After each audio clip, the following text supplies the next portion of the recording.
1절 너희 권능 있는 자들아 영광과 능력을 여호와께 돌릴지어다. 2절 여호와께 그의 이름에 합당한 영광을 돌리며 거룩한 옷을 입고 여호와께 예배할지어다. 시편 29편 1절의 말씀을 보면 이렇게 말씀이 기록되어 있습니다. 너희 권능 있는 자들아 영광과 능력을 여호와께 돌릴지어다 라고 말씀합니다. 권능 있는 자들을 향해서 영광과 능력을 하나님께 돌리라는 것은 하나님께서 영광과 능력, 즉 권능을 주셨기 때문입니다. 그렇습니다. 하나님은 권능을 주시는 분이십니다. 하나님은 영광과 능력을 주시는 분이에요. 하나님은 예수님을 통해 우리를 하나님의 자녀라는 권세를 주셨습니다. 하나님의 자녀라는 이 권세는 영광스러운 것입니다. 그렇죠? 이것만큼 영광스러운 것이 어디 있습니까? 그리고 보이지 않는 힘이요 능력입니다. 대통령의 아들이라고 한번 생각해 보십시오. 대통령의 아들이 겉으로는 유약해 보일 수도 있고, 그죠? 겉으로는 참 힘이 없게 보일 수 있지만 대통령이라는 그 아들 자체로 파워가 있는 것입니다. 힘이 있는 것입니다. 그 대통령의 아들이 어디를 갔을 때에 말 한마디로 나는 대통령의 아들입니다 이렇게 말하는 순간 그것이 힘이고 그게 능력이잖아요. 우리가 하나님의 자녀라는 이 자체가 영광스러울 뿐만 아니라 보이지 않는 힘이고 능력이라는 것입니다. 그러고 보면 저와 여러분들이 엄밀히 말하면 예수 그리스도를 믿음으로 영접하여 하나님의 자녀가 된 저와 여러분들은 오늘 1절 말씀에서 표현하고 있듯이 권능 있는 자들입니다. 이미 권능 있는 자들이에요. 하나님으로부터 하나님의 자녀라는 영광스럽고 엄청난 신분과 그 신분에 걸맞는 능력과 힘을 가진 자들입니다. 그런 차원에서 우리는 권능 있는 자들입니다. 권세 있는 자들이죠. 우리가 권능 있는 자의 위치에 서 있는 것은 우리의 노력으로 된 것이 아닙니다. 우리의 지혜로 된 것도 아니고 우리의 수고나 공로, 땀, 노력 이런 것으로 된 것이 아닙니다. 오로지 하나님의 은혜죠. 하나님의 은혜로 그러한 권세와 권능의 영광과 능력을 가진 자들이 되었기에 오늘 본문은 이렇게 말합니다. 너희가 가진 영광과 능력을 여호와께 돌릴지어다. 그렇습니다. 우리가 가진 영광과 능력의 권한은 하나님이십니다. 그러기에 마땅히 영광과 능력을 하나님께 돌리는 것이 당연한 것이죠. 그러면 영광과 능력을 돌려드리라는 말씀, 이 말씀이 어떤 뜻일까요? 정말로 그 문자대로 받은 그 영광과 그 능력을 다시 하나님께 돌려드리라는 이 뜻일까요? 아닙니다.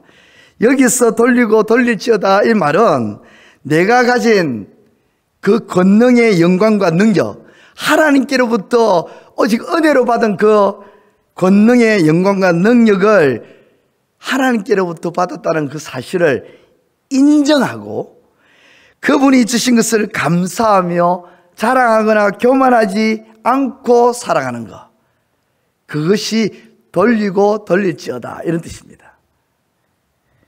그렇다면 권능의 영광과 능력을 주신 분이 하나님이심을 인정하며 감사하는 것이 무엇입니까? 내가 가진 이 권능의 영광과 능력을 하나님께서 주신 것임을 인정하는 그것이 무엇이냐 이거죠.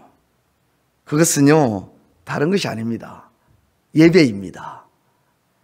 오늘 본문 2절에 우리 2절 같이 한번 읽어보도록 하겠습니다. 2절입니다. 시작.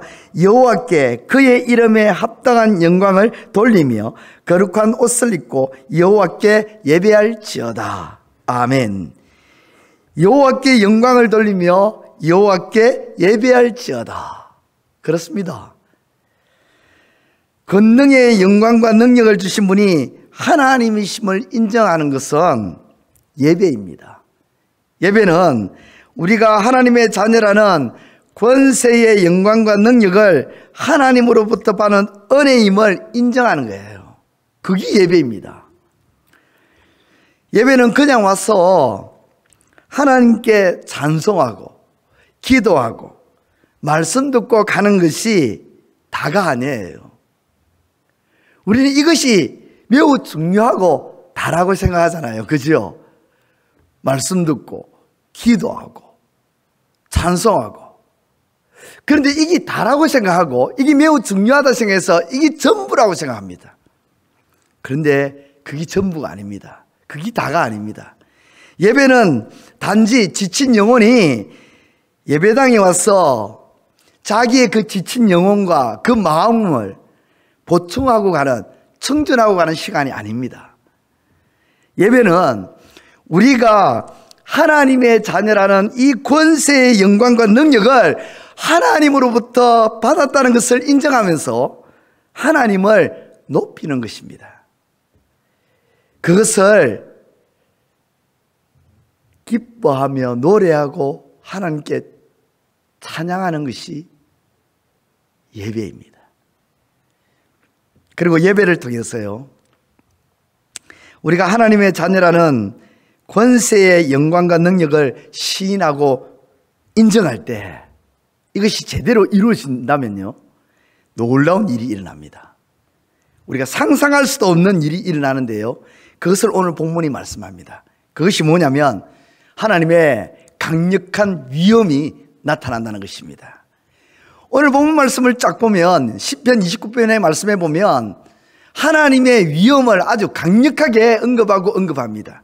3절에서부터 무려 10절까지 전체의 그의 80%를 할애하면서 하나님의 위엄을 언급합니다. 하나님의 위엄은 우레소리와 같다, 천둥치는 소리와 같다, 이렇게 말합니다. 하나님의 위엄은 백항목을 꺾으시는 그런 위엄이다. 하나님의 위엄은 레바논의 큰 나무를 부수시고 레바논의 산들을 흔들어서 송아지처럼 뛰게 하시고 헬몬산을 들송아지처럼 뛰게 하신다. 무엇이요? 하나님의 위엄이. 하나님의 위엄이 3절에서부터 10절까지 이렇게 나타납니다. 이러한 하나님의 위엄이 예배를 통해서 나타난다고 문맥적으로 언급하고 있습니다. 2절에 여호와께 예배할지어다. 그러고 난 다음에 3절에 여호와의 소리가 무리에 있도다 하면서 하나님의 위엄을 언급하기 시작하거든요. 다시 말해 우리가 하나님의 자녀라는 권세의 영광과 능력을 하나님이 주신 것임을 제대로 예배를 통해서 인정할 때 하나님은 하나님의 위엄을 나타내시고 보여주신다는 것입니다. 때로는 우레소리로, 때로는 망망한 바다 위에 미아를 치는 소리로, 때로는 큰 나무를 부서뜨리는 소리로, 때로는 큰 산을 송아지처럼 뛰어다니는 것으로, 때로는 사막을 진동시키는 것으로 하나님은 하나님의 위엄을 나타내 주신다는 것입니다. 실제로 루트도 그랬잖아요. 그리고 요한 웨슬리도 그랬습니다. 하나님의 위엄에 압도당해서 그 하나님께 성복하고 나아가지 않을 수가 없었어요. 하나님은 그렇게 위엄을 나타내셨어요. 그리고 하나님은 자신의 위엄만을 나타내어 주시는 것으로 끝나지 않고요, 그 위엄을 가지고 자기 백성을, 자기 자녀에게 힘을 주시고 자기 자녀를 평강으로, 평안으로 인도하신다고 말씀합니다. 그러니까 예배가 너무도 중요하다는 거예요. 예배를 제대로만 드린다면 어떤 식으로요? 내가 하나님의 자녀라는 이 권세의 영광과 능력, 이 권능의 영광과 능력을 하나님께로부터 내가 받았습니다 라고 시인하면서 그 하나님을 찬양하고 노래하고 그 영광을 돌려드리면 하나님은 위엄을 나타내실 뿐만 아니라 다시금 우리에게 복을 주시고 평강으로 인도해 주신다는 것입니다. 그러므로 사랑하는 성도 여러분, 오늘도 하나님이 우리를 예수 그리스도 안에서 권능 있는 자로 세워주신 것을 인정하는 예배자로 나아가시는 삶이 되시기를 우리 주님의 이름으로 축원드립니다. 그럴 때 하나님의 위엄이 나타나고 그 위엄을 통해서 우리에게 힘을 주시고 평강으로 인도해 주실 것입니다. 이 사실을 믿고 나아가시는 우리 작은 부평교회 모든 지체들이 되시기를 우리 주님의 이름으로 축원드립니다. 기도드리겠습니다. 이제 오늘 받은 말씀으로 함께 기도하겠습니다. 첫째, 우리가 하나님의 은혜로 인해 권능 있는 자가 되었음을 알고 영광과 능력을 하나님께 돌려드리는 삶이 되게 하소서.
둘째, 하나님께 받은 권능의 영광과 능력을 예배를 통해 인정하게 하시고 하나님의 큰 위엄을 경험하게 하소서.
이제 오늘의 기도 제목을 가지고 합심하여 기도하도록 하겠습니다. 첫 번째, 하나님, 다른 사람들 위해 군림하려고 하는 교만의 마음을 꺾으시고 섬기려는 겸손한 마음을 주소서.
자기에 대해 중상모략하여 가슴을 아프게 하는 일이 없게 하시고 진실되고 바른 말만 하게 하소서.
세 번째, 하나님, 주는 것이 받는 것보다 복되도다 하신 말씀처럼 베풀고자 하는 넓은 마음으로 늘 살아가게 하소서.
이제 개인의 기도 제목을 가지고 하나님 앞에 기도하시기 바랍니다.